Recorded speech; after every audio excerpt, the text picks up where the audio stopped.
Il s'agit d'un complément du cours de la MP étoile du lycée Schweitzer sur les ondes électromagnétiques. Un petit complément qui concerne les plasmons ou les plasmons de surface. Donc on rencontre ce type d'onde électromagnétique à l'interface entre un milieu diélectrique, ici on a pris le vide, et un milieu dont la relation constitutive est une relation type plasma.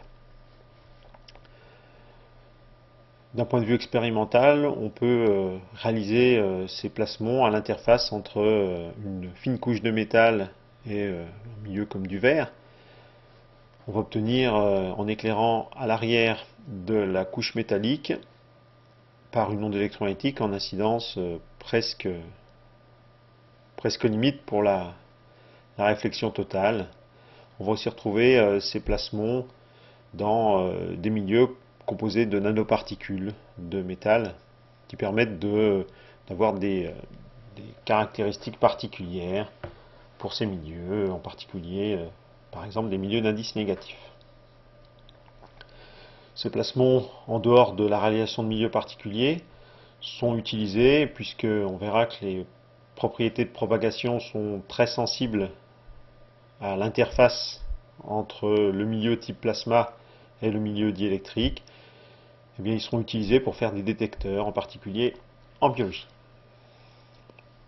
On a donc ici notre onde électromagnétique. On va essayer de déterminer la propagation de cette onde dans une direction parallèle au dioptre. Et on va se placer dans le cas d'une onde transversale magnétique.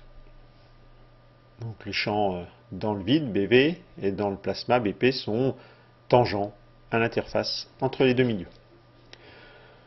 On s'aperçoit qu'on ne peut pas avoir ici une onde plane satisfaisant à ces propriétés. Il va donc falloir ici la compléter de manière à avoir une onde qui va être bien définie seulement localement au niveau de la surface.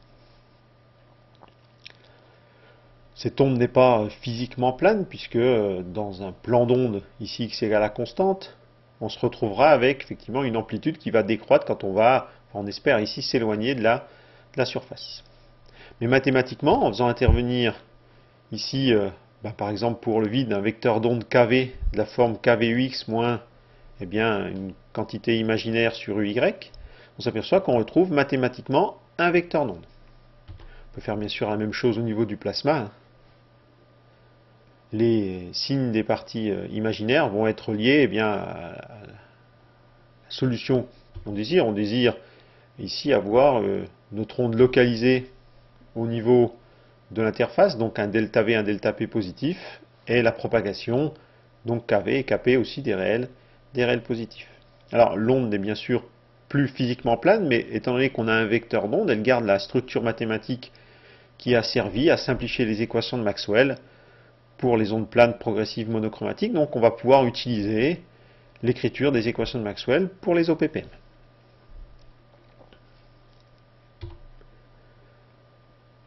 On va commencer à vérifier ces équations de Maxwell à l'ordre 2, à savoir l'équation de propagation, la relation de dispersion ici équivalente, puisqu'on a dit la même structure mathématique que les ondes planes. On pourra ici obtenir des équations simplifiées. On a k carré dans le vide et k carré dans le plasma. On reconnaît ici l'équation type Klein-Gordon. On fait intervenir un indice n.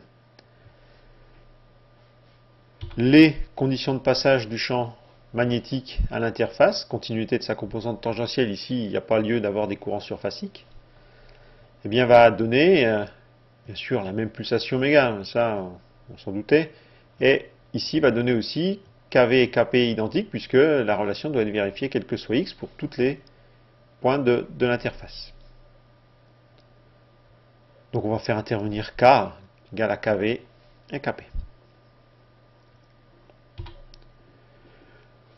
Pour avoir d'autres relations, il faut calculer le champ électrique dans le vide.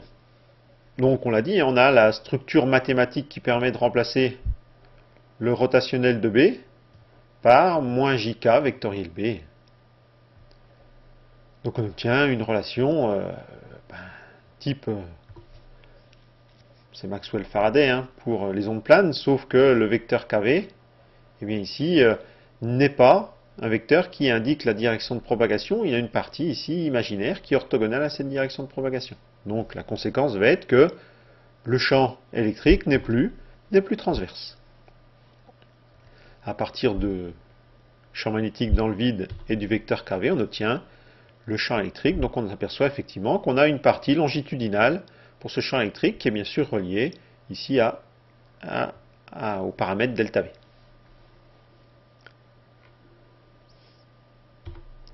On peut calculer aussi bien sûr le champ électrique dans le plasma pour vérifier la condition aux limites à l'interface. Là encore, rotationnel de BP, c'est moins JKB vectoriel BP, et on obtient, grâce à la relation constitutive type plasma, on obtient ici une relation qui fait intervenir l'indice n. Donc on a aussi là la possibilité de calculer EP. En fait, on a une relation toujours identique en faisant intervenir l'indice, avec n carré qui vaut l'indice pour le plasma à moins oméga p sur oméga au carré. Donc on obtient le champ plasma, là encore, il a une composante longitudinale.